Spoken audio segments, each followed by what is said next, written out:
मला सर्व काही विसरून जे काही मतभेद असतील, काही किलमिशा असतील, मनात जळमटं असतील, ती दूर करून मी पुढे यायला तयार आहे असं त्याने सांगितल्यावरती या सगळ्या प्रक्रियेला सुरुवात झाली. आतापर्यंत अशा प्रकारचा संवाद झाला नव्हता हे खरं आहे. मराठी लोकांची इच्छा जरूर होती, जेव्हा जेव्हा संकट आली, राजकीय असतील, राज्यावर असतील, तेव्हा तेव्हा असं वाटायचं की आपल्या लोकांमध्ये फूट पाडली जाते आणि त्याचा फायदा इतर लोक घेत आहेत आणि त्यासाठी सगळ्यांनी एकत्र येणं गरजेचं आहे आणि दोन्ही ठाकऱ्यांनी एकत्र येऊन मराठी माणसाचं किंवा या राज्याचं नेतृत्व केलं पाहिजे.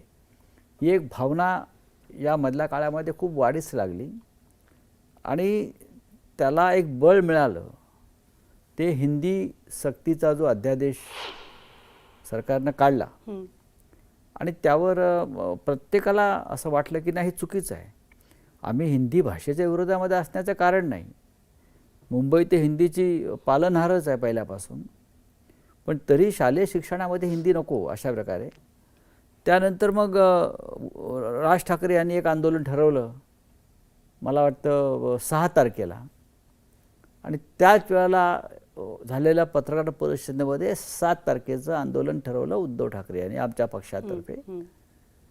आणि 2 आंदोलनं, 2 म्हणजे विषय एकच, मराठी माणसांचीच संघर्ष आंदोलनं त्याच्यामध्ये आहेत. तर मी जेव्हा बाहेर आलो मातोश्रीतून तेव्हा मला राज ठाकरे यांचा फोन आला.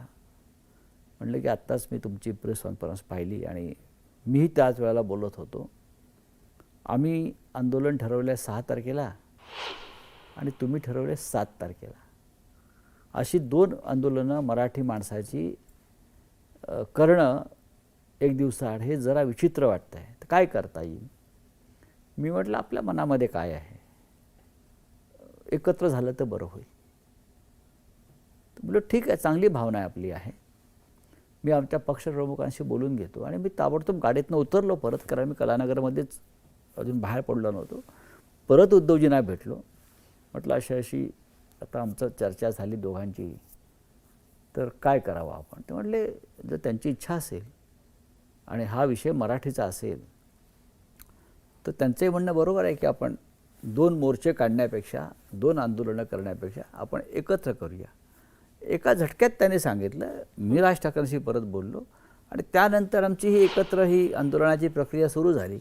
ती 5 तारखेच्या विजय मेळाव्यापर्यंत येऊन ठेवली.